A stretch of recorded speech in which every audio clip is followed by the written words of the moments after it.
Welcome to money management channel. நேற்று market பாத்தீங்க அப்படின்னா 180 பாயிண்ட் மைனஸ்ல தான் க்ளோஸ் ஆயிருக்கு. சேனல் சப்ஸ்கிரைபர்ஸ் பாத்தீங்க அப்படின்னா ஒரு சில இன்ட்ரெஸ்டிங்கான क्वेश्चंस கேட்டிருக்காங்க. பப்ளிக் செக்டர்ஸ் கம்பெனியா இருக்கிற power grid, rural electrical corporation, power finance corporation இதை வந்து லாங் டேர்முக்கு ஹோல்ட் பண்ணலாமா அப்படின்ற மாதிரி கேட்டிருக்காங்க. அது இல்லாமல் டாடா மோட்டார்ஸில் வந்து இப்போ நிறைய கார்பரேட் ஆக்ஷன்ஸ் எல்லாம் எடுத்துகிட்டு இருக்கிறாங்க. அதில் வந்து டிவிஆர் டீலிஸ்டிங் இருக்குது. டாடா மோட்டார்ஸ் வந்து கூடிய சீக்கிரம் வந்து டிமெர்ஜ் பண்ண போகிறாங்க. அது எல்லா கார்பரேட் ஆக்ஷன்ஸும் எப்படி நடக்க போகுது, என்ன ரேஷியோவில் நடக்க போகுதுங்கிறத பற்றி டீட்டெயிலாக கேட்டிருக்காங்க. அதே மாதிரி பார்த்தீங்க அப்படின்னா ஐடிசி ஸ்டாக்ல வந்து இப்போ அதே மாதிரி ஒரு ஹோட்டல் டிமெர்ஜர் ப்ராசஸ் நடக்க போகுது. லாங் டேர்முக்கு ஐடிசியில் இன்வெஸ்ட் பண்ணலான்ற மாதிரி கேட்டிருக்காங்க. நம்ம சேனல் சப்ஸ்கிரைபர் பார்த்தீங்க அப்படின்னா லாங் டேர்முக்கு பவர் கிரிட் வந்து ஒரு 400 குவான்டிட்டியும், ஐடிசி வந்து ஒரு 200 குவான்டிட்டியும் வந்து லாங் டேர்முக்கு பை பண்ணலாமா அப்படின்ற மாதிரி கேட்டிருக்காரு. அதே எலெக்ஷன் ரிசல்ட்ஸ்க்கு முன்னாடி பை பண்ணலாமா இல்ல ஆஃப்டர் எலெக்ஷன் வந்து பை பண்ணலாமா அந்த மாதிரி கேட்டிருக்காரு. அதுவும் இல்லாம பவர் கிரிட் வந்து power finance corporation, rural electrical கார்பரேஷனோட வேல்யூவேஷன் வைஸ் கரெக்டா இருக்கு, ஸோ அதை கன்சிடர் பண்ணலாமா அப்படின்ற மாதிரி கேட்டிருக்காரு. ஸோ இந்த கம்பேரிசனை பொறுத்த வரைக்கும் பாத்தீங்க அப்படின்னா பவர் கிரிட் வந்து வேற ஒரு செக்டர், அது வந்து பவர் செக்டர். அதே மாதிரி பவர் ஃபைனான்ஸை பொறுத்த வரைக்கும் பாத்தீங்க அப்படின்னா அது ஃபினான்ஸ் செக்டர். ஸோ இது ரெண்டையுமே வந்து பாத்தீங்க அப்படின்னா கம்பேர் பண்ண முடியாது. ஏன்னா இது ஒரு செக்டர், அது வேற செக்டரா இருக்கு. இருந்தாலுமே வந்து பாத்தீங்க அப்படின்னா வேல்யூவேஷன் வைஸ் பாத்தீங்க அப்படின்னா லாஸ்ட் 1 இயர்ல வந்து இந்த பப்ளிக் செக்டர்ஸ் கம்பெனிஸ் எல்லாமே வந்து எக்ஸலண்டான ஒரு ரிசல்ட்ஸை கொடுத்துருக்காங்க. ஸோ ஐடிசியை பொறுத்த வரைக்கும் எந்த ஒரு ப்ராப்ளமும் கிடையாது. அது வந்து இப்பயுமே வந்து ஒரு அட்ராக்டிவான வேல்யூவேஷனில் தான் இருக்கு.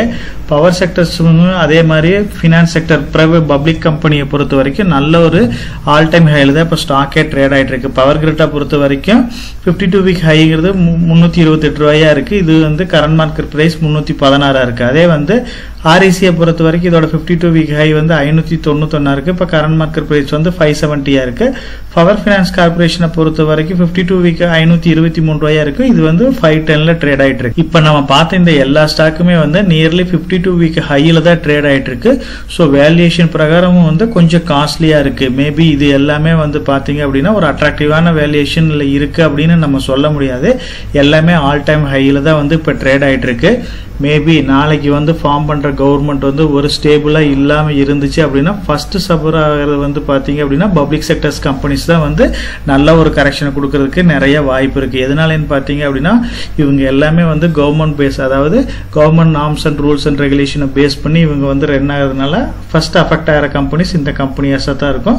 ஸோ நல்ல ஒரு ஸ்டேபிளான கவர்மெண்ட் இருந்துச்சு அப்படின்னா இது வந்து நல்லா பர்ஃபார்ம் பண்றதுக்கு வாய்ப்பு இருக்கு. இருந்தாலுமே இது growth ஓரியன்டட் ஸ்டாக்ஸா இருக்காது. வர்ற ப்ராஃபிட் எல்லாமே வந்து டிவிடெண்ட் இந்த மாதிரி எடுக்கிறதுக்கு நிறைய பாசிபிலிட்டிஸ் இருக்கு. என்னோட பாயிண்ட் ஆஃப் வியூல கேட்டா நீங்க வந்து பவர் கிரிட்டை செலக்ட் பண்றதுக்கு பதிலாக அதுக்கு ஆல்டர்னேட்டிவா வந்து பிரைவேட் செக்டர்ஸ்லேயே நிறைய பவர் கம்பெனிஸ் இருக்கு. இப்போ பாத்தீங்க அப்படின்னா டாடா பவர் இந்த மாதிரி நிறைய கம்பெனிஸ் நிறைய இருக்கு. ஸோ அந்த மாதிரி பவர் செக்டர்ஸ்லேயே வந்து குவாலிட்டியான கம்பெனியை செலக்ட் பண்றது பெட்டரான ஆப்ஷனா இருக்கும். ஐடிசியை பொறுத்த வரைக்கும் நல்ல ஒரு வேல்யூவேஷன்ல தான் இருக்கு. டெஃபினட்டா வந்து அதை கன்சிடர் பண்ணலாம். நீங்க வந்து பாத்தீங்க அப்படின்னா எலெக்ஷனுக்கு முன்னாடி பை பண்ணலாமா ஆஃப்டர் எலெக்ஷன் பை பண்ணலாமான்ற மாதிரி கேட்டிருக்கீங்க. லாஸ்ட் வீக்லயே வந்து ஒரு வீடியோ வந்து போஸ்ட் பண்ணியிருக்கிறோம். நம்ம வந்து ஒரு ஸ்டாக்ஸை வந்து எப்படி செலக்ட் பண்ணி எலெக்ஷனுக்கு முன்னாடி எப்படி கன்சிடர் பண்ணலாம், ஆஃப்டர் எலெக்ஷன் எப்படி கன்சிடர் பண்ணலாங்கிறத பத்தி டீடைலாவே டிஸ்கஸ் பண்ணியிருக்கோம். அதை ரெஃபர் பண்ணீங்க அப்படின்னா நீங்க எப்படி இந்த ஸ்டாக்ல இன்வெஸ்ட் பண்றது அப்படிங்கிறது உங்களுக்கு கம்ப்ளீட்டா புரியும். அதே மாதிரி பாத்தீங்க அப்படின்னா எக்ஸ்பென்ஸ் ரேஷியோ வந்து எப்படி டிடெக்ட் பண்றாங்க அப்படின்னு ஒரு அனதர் சப்ஸ்கிரைபர் கேட்டிருக்காரு. ஸோ நம்ம சேனல்லே வந்து பாத்தீங்க அப்படின்னா நம்ம வந்து அதாவது புரோக்கர்ஸ், அதாவது லாங் டேர்ம் இன்வெஸ்ட்மெண்ட்டுக்கு யார் யாரு வந்து சப்போர்ட்டிவா இருக்காங்க, அதே மாதிரி ஷார்ட் டேர்ம் ட்ரேடருக்கு யார் யாரு சப்போர்ட்டிவா இருக்கிறாங்க, அதாவது ஃபுல் சர்வீஸ் புரோக்கர்ஸ் எப்படி ஃபங்க்ஷன் ஆகுது, டிஸ்கவுண்ட் புரோக்கர்ஸ் யார் யாருக்கு சப்போர்ட்டிவா இருக்கு, இதை பத்தி கம்ப்ளீட்டா அனலைஸ் பண்ணிருக்கோம். ஸோ ஒரு ஸ்டாக் புரோக்கரை வந்து எப்படி வந்து ஐடென்டிஃபை பண்ணணும், எப்படி செலக்ட் பண்ணி யூஸ் பண்ணணுங்கிறத பத்தி டீடைலா பார்த்திருக்கோம். ஒரு ஸ்டாக்ல வந்து என்னென்ன மாதிரி புரோக்கரேஜ் பத்தி டீடைலாவே நம்ம வந்து சேனல்ல டிஸ்கஸ் பண்ணியிருக்கோம். நீங்க ரெஃபர் பண்ணீங்க அப்படின்னா உங்களுக்கு சப்போர்ட்டிவா இருக்கும். அதே மாதிரி ஒரு மியூச்சுவல் ஃபண்டோ இடிஎஃப்ஓ பொறுத்த வரைக்கும் பாத்தீங்க அப்படின்னா அதோட எக்ஸ்பென்ஷன் ரேஷியோ வந்து நமக்கு தெரியும். ஸோ இப்போ எக்ஸாம்பிளுக்கு வந்து எஸ்பிஐ ஸ்மால் கேப் ஃபண்டால பாத்தீங்க அப்படின்னா எக்ஸ்பென்ஸ் ரேஷியோ வந்து கொடுத்துருப்பாங்க. டைரக்ட் பிளானா இருந்துச்சு அப்படின்னா உங்களுக்கு வந்து ஓரளவுக்கு எக்ஸ்பென்ஸ் ரேஷியோ கம்மியா இருக்கும். ரெகுலர் பிளானா இருந்துச்சு அப்படின்னா கொஞ்சம் காஸ்ட்லியா இருக்கிறதுக்கு வாய்ப்பு இருக்கு. ஸோ நீங்க வந்து இன்வெஸ்ட் பண்றதுக்கு முன்னாடி ஒரு மியூச்சுவல் ஃபண்டோ இடிஎஃப்லயோ அதோட எக்ஸ்பென்ஸ் ரேஷியோ பாருங்க. ஒரு ஸ்டாக் ஸ்டாக்கை பொறுத்த வரைக்கும் அந்த ஸ்டாக் புரோக்கரோட கமிஷனை பொறுத்து தான் வந்து நமக்கு வந்து அமௌண்ட் வந்து டிடெக்ட் பண்ணுவாங்க. ஸோ அனதர் சப்ஸ்கிரைபர் பார்த்தீங்க அப்படின்னா டாடா மோட்டாரை பற்றி கேட்டிருக்காங்க. அதே மாதிரி டாடா மோட்டாரோட டிவிஆர் மெர்ஜரை பற்றி கேட்டிருக்காங்க. டாடா மோட்டார் ஷேர்ஸ் வந்து எப்போ டிமெர்ஜ் ஆக போகுது அதை பற்றியும் கேட்டிருக்காங்க. அதே மாதிரி பார்த்தீங்க அப்படின்னா ஐடிசி கம்பெனி பற்றியும் கேட்டிருக்காங்க. டாட்டாலையும் சரி ஐடிசிலையும் வந்து ஓட்டிங் ரைட்ஸ் வந்து மெசேஜ் வருது, அது நம்ம ரிப்ளை பண்ணலாமா? டெஃபினட்டாக வந்து ரிப்ளை பண்ணலாம். அதுக்கு நம்ம சப்ஸ்கிரைபரே ரிப்ளை பண்ணியிருக்காரு. ஸோ இம்பார்ட்டண்டான டாஸ்கில் எல்லாமே நம்ம பார்ட்டிசிபேட் பண்ணலாம். அது நம்ம மெயிலில் வந்து ரிப்ளை பண்ணலாம். அதே மாதிரி ஐடிசி ஸ்டாக்கை பொறுத்த வரைக்கும் பார்த்தீங்க அப்படின்னா ஒரு ஹோட்டல் டிமெர்ஜரும் நடக்க போகுது. அதை பற்றியும் வந்து நம்ம டீட்டெயிலாகவே பார்த்துருக்கோம். நம்ம சேனலை பொறுத்த வரைக்கும் பார்த்தீங்க அப்படின்னா டாடா மோட்டாரை பற்றி கிளியராக எக்ஸ்பிளைன் பண்ணியிருக்கிறோம். டாடா மோட்டார் வந்து லாங் டேர்முக்கு சூட்டபுளான ஸ்டாக்ஸ்னு நம்ம சொல்லியிருக்கிறோம். அதுக்கப்புறம் பார்த்தீங்க அப்படின்னா டாடா மோட்டாரில் வந்து பார்த்தீங்க அப்படின்னா நார்மல் ஷேர்ஸ் இருக்குது, டிவிஆர் ஷேர்ஸ் இருக்குது. அந்த டிவிஆர் ஷேர்ஸ் எல்லாமே வந்து டீலிஸ்ட் பண்ண போகிறாங்கன்னு சொல்லியிருந்தோம். ஸோ டாடா மோட்டாரோட சப்சிடரி கம்பெனியாக இருக்கிற டாடா டெக்னாலஜி ஐபிஓ வரப்போகுது. அதில் அப்ளை பண்ணலாங்கிறத பற்றி டீட்டெயிலாகவே டிஸ்கஸ் பண்ணோம்.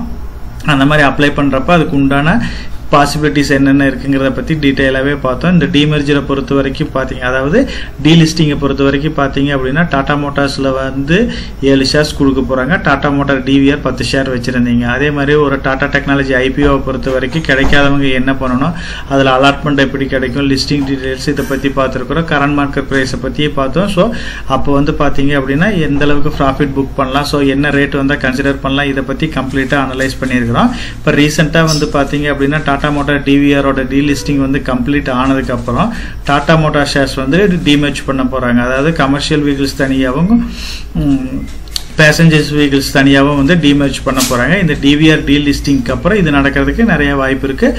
அதுக்கு உண்டான ரேஷியோ எல்லாமே பின்னாடி கிடைக்கும். ஸோ அப்படி கிடைக்கிறப்ப நம்ம சேனல்லே வந்து அதை டீட்டெயிலாகவே டிஸ்கஸ் பண்ணலாம். அதே மாதிரி ஐடிசி ஸ்டாக்கை பொறுத்த வரைக்கும் பார்த்தீங்க அப்படின்னா ஐடிசி ஸ்டாக் வந்து லாங் டேர்முக்கு ஒரு சூட்டபுளான ஸ்டாக்ஸ்னு டிஸ்கஸ் பண்ணியிருக்கோம். அதே மாதிரி ஐடிசி லிமிடெட்லேருந்து பார்த்தீங்க அப்படின்னா ஐடிசி ஹோட்டல் வந்து டிமெர்ஜ் பண்ண போகிறாங்க. அதுக்கு உண்டான எல்லா ஈவெண்ட்டும் நம்ம டிஸ்கஸ் பண்ணியிருக்கிறோம். ஸோ எப்படி அதில் பார்ட்டிசிபேட் பண்ணுறதுன்னு பார்த்துருக்கோம். ஐடிசி ஸ்டாக்கை பொறுத்த வரைக்கும் பார்த்தீங்க அப்படின்னா லாஸ்ட் இயர்லயே வந்து 6 ட்ரில்லியனை ரீச் ஆயிடுச்சு. அப்போ வந்து நியர்லி வந்து பார்த்தீங்க அப்படின்னா உங்களுக்கு ஷேரோட ப்ரைஸ் வந்து 500 அந்த ரேஞ்சில் இருந்துச்சு. இப்போ அதுக்கப்புறம் இந்த டிமெர்ஜர் நியூஸ் வந்ததுக்கப்புறம் மார்க்கெட்டில் ஒரு கரெக்ஷன் வந்துச்சு. அந்த கரெக்ஷனில் கூட இப்போ 400 ரூபாய்க்கு பக்கமாக அந்த பேட்டோட செல்லிங் ப்ரெஷர் இருக்கிறப்ப இருந்துச்சு. அப்போ கன்சிடர் பண்ணலான்னு சொன்னேன். இப்பயுமே வந்து பார்த்தீங்க அப்படின்னா ஐடிசி வந்து ஒரு அட்ராக்டிவான வேல்யூஷனில் தான் இருக்குது. இந்த ஹோட்டலோட டிமெர்ஜர் பார்த்தீங்க அப்படின்னா 10 ஷேர்ஸ் வச்சுருந்தா நமக்கு ஒரு ஷேர் வந்து ஹோட்டல் ஷேர்ஸ் கொடுக்க போகிறாங்க.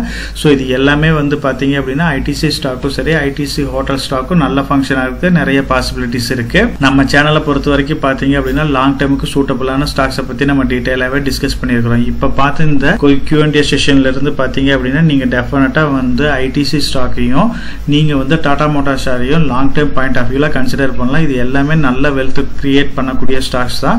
டாடா மோட்டாரை பொறுத்த வரைக்கும் கடன் இருந்தாலும் அந்த கடன் எல்லாமே குறைச்சி லாங் டேர்மில் வந்து ஈவியோட டிரான்ஸ்ஃபர்மேஷனில் நல்ல ரிட்டர்ன் கொடுக்கறதுக்கு நிறைய பாசிபிலிட்டிஸ் இருக்குது. அதோட டிமெர்ஜர் அதாவது பேசஞ்சர் வெஹிக்கிள் கமர்ஷியல் வெஹிக்கிள் பிரிக்கிறப்ப இந்த கம்பெனி இன்னும் வந்து நல்லா ஃபாஸ்ட்டாக grow ஆகிறதுக்கு நிறைய பாசிபிலிட்டிஸ் இருக்கு. ஐடிசி ஸ்டாக்கை பொறுத்த வரைக்கும் இப்பயுமே ஒரு அட்ராக்டிவான பிரைஸ்ல தான் இருக்கு. டெஃபினட்டா வந்து இந்த 2 ஸ்டாக்கையும் வந்து லாங் டேர்ம் பாயிண்ட் ஆஃப் வியூல கன்சிடர் பண்ணலாம். நம்ம சேனலை பொறுத்த வரைக்கும் நம்ம சேனலை வந்து சப்ஸ்கிரைப் பண்ணிட்டு ஒரு 50% பார்க்குறாங்க, சப்ஸ்கிரைப் பண்ணாமல் ஒரு 50% பார்த்துட்டு இருக்கிறாங்க. சப்ஸ்கிரைப் பண்ணாத ஃப்ரெண்ட்ஸ் நம்ம சேனலை வந்து சப்ஸ்கிரைப் பண்ணி சப்போர்ட் பண்ணுங்க. நம்ம சேனல் மெம்பர் கம்யூனிட்டியில போர்ட்ஃபோலியோ அப்டேட், அதாவது என்னோட போர்ட்ஃபோலியோல என்ன ஸ்டாக் பை பண்றேன், என்ன ஸ்டாக் செல் பண்றேன், என்னென்ன சேஞ்சஸ் பண்ணிட்டு இருக்கேன், இதை பத்தி இன்ஃபர்மேஷன்ஸ் வந்து ஷேர் பண்ணிட்டு இருக்கேன். டெய்லி மார்க்கெட் அப்டேட் வந்து முடிஞ்ச வரைக்கும் போஸ்ட் பண்ணிட்டு இருக்கிறேன். கார்பரேட்ல என்னென்ன ஈவென்ட் இருக்கு, நம்மளோட இந்திய எக்கனாமியை பத்தி ஒரு சில யூஸ்ஃபுல்லான இன்ஃபர்மேஷன்ஸ் எல்லாமே ஷேர் பண்ணிட்டு இருக்கோம். மெம்பர் கம்யூனிட்டியில ஜாயின் பண்ணி இதை ரெகுலரா ஃபாலோ பண்ணீங்க அப்படின்னா உங்களுக்கு நாலேஜ் இம்ப்ரூவ் ஆகிறது மட்டும் இல்லாம உங்களோட போர்ட்ஃபோலியோவை ஹெல்த்தியா பில்ட் பண்றதுக்கு எல்லா வகையிலையும் சப்போர்ட்டிவா இருக்கும். இப்ப டிஸ்கஸ் பண்ண இன்ஃபர்மேஷன் எல்லாம் உங்களுக்கு யூஸ்ஃபுல்லா இருக்கும்னு நினைக்கிறேன். இந்த வீடியோ உங்களுக்கு யூஸ்ஃபுல்லா இருந்துச்சு அப்படின்னா நம்ம சேனலை வந்து சப்ஸ்கிரைப் பண்ணுங்க, நம்ம வீடியோவை லைக் பண்ணுங்க, ஷேர் பண்ணுங்க. கமெண்ட் செக்ஷன் ஓப்பன்ல தான் இருக்கு.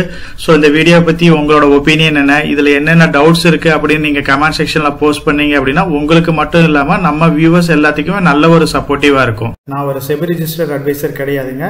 நம்ம சேனலில் போடுற வீடியோக்கள் எல்லாமே வந்து பார்த்தீங்கன்னா எஜுகேஷனல் ஆர் இன்ஃபர்மேஷன் பர்பஸ்க்கோசரம் போஸ்ட் பண்ணுற வீடியோக்கள் தாங்க.